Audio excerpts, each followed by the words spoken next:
va rappeler du coup l'organisation de la division posée. Ici, c'est le nombre de choses que l'on a à partager. Donc par exemple, le nombre de pépites d'or, le nombre de tickets ici dans la classe.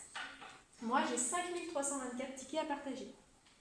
5324 tickets, c'est en fait 5 enveloppes marron, 3 enveloppes blanches, 2 carnets et 4 tickets tout seuls. Ce nombre, je veux le partager en 4, parce que du coup, là, vous êtes 4. On va se demander combien chacun aura d'enveloppes marron, combien chacun aura d'enveloppes blanches, combien chacun aura de carnets, combien chacun aura de tickets. Pour faire ce partage, on commence par le rang le plus grand. Je prends mes 5 enveloppes marron et je me demande, puisqu'on est 4, combien je vais pouvoir en donner à chacun.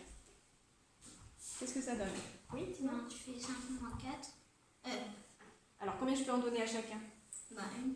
Je peux en donner une à chacun. Ouais. Quand j'en donne une à chacun, je t'en donne une à toi, Clara, à Dilara et à Nathan, j'en ai enlevé combien sur mes 5? 4. J'en ai enlevé 4, donc il m'en reste une seule. Qu'est-ce que je fais de cette enveloppe qui me reste? Dilara? Je l'ouvre et je la mets dans les centaines. Très bien. On ouvre et on va récupérer à l'intérieur les centaines. Parce que c'est un peu dommage de jeter à la poubelle et de ne pas partager cette enveloppe marron en entier, parce qu'à l'intérieur, il y a d'autres choses qu'on peut partager.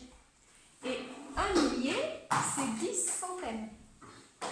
Donc 10 centaines plus les 3 centaines que j'avais à partager au début, ça va me faire combien de centaines à partager en tout, Dilara? 13. 13. C'est ça, je ne vais pas trop bouger maintenant, sinon ça fait bouger l'écran. J'ai 13 enveloppes blanches à partager. Combien chacun va-t-il en recevoir? Nous sommes toujours 4. Clara, qu'est-ce que tu en penses? 13 à partager en 4. Oui. On peut en donner combien chacun? 3. 3 chacun. Parce que 4 x 3, ça fait 12. Effectivement, c'est possible. J'en donne 3 chacun. Je vais donc en distribuer en tout. Clara? Puisque vous êtes 4, si j'en donne 3 chacun, ça fait 12. Il va m'en rester... Oui, une seule. Qu'est-ce que je fais de cette enveloppe, Théo? Non, on la met dans la dizaine. On les met dans la dizaine. Une centaine, si je transforme ça en dizaines, une centaine c'est 10 dizaines. Plus les 2 dizaines que j'ai à partager au départ, 10 plus 2, ça fait 12. Je n'ai en fait besoin que de descendre les 2 pour venir le mettre à côté. J'ai donc maintenant 12 carnets à partager. Oui? Mais moi là-bas j'ai bloqué puisqu'on ne peut rien partager. Là, on ne peut plus rien partager? Ah si. Et si, là, c'est bon. C'est 2. Alors, combien on peut en donner chacun? Non. 4 fois combien pour faire 12? 3. Oui, on peut en donner 3 chacun.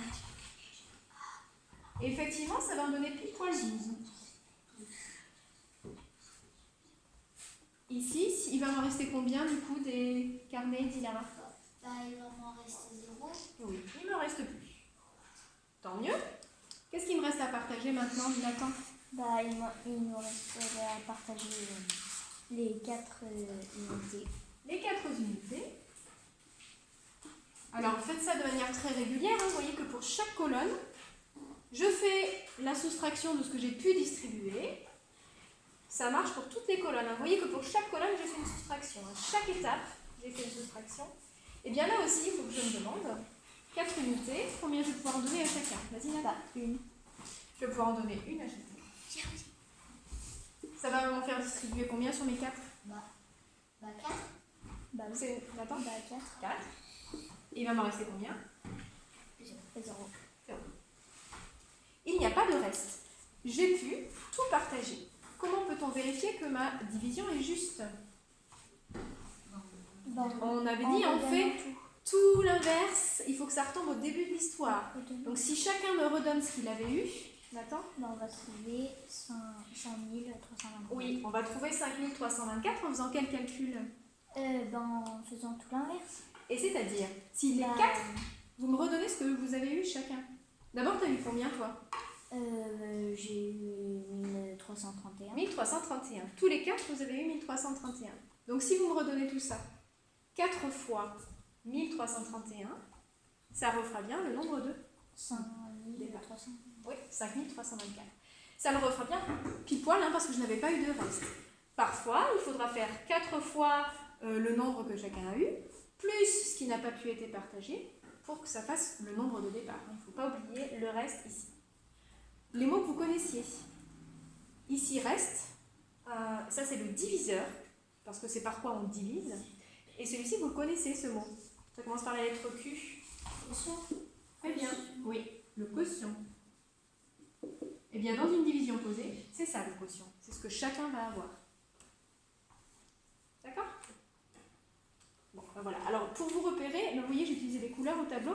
Vous avez le droit de faire ça aussi. Si ça vous aide, de mettre chaque colonne en couleur pour vous repérer et savoir ce que vous êtes en train de faire. On est obligé, en mettant une couleur pour chaque colonne, d'utiliser au moins une fois chaque stylo. On est sûr de ne rien avoir oublié.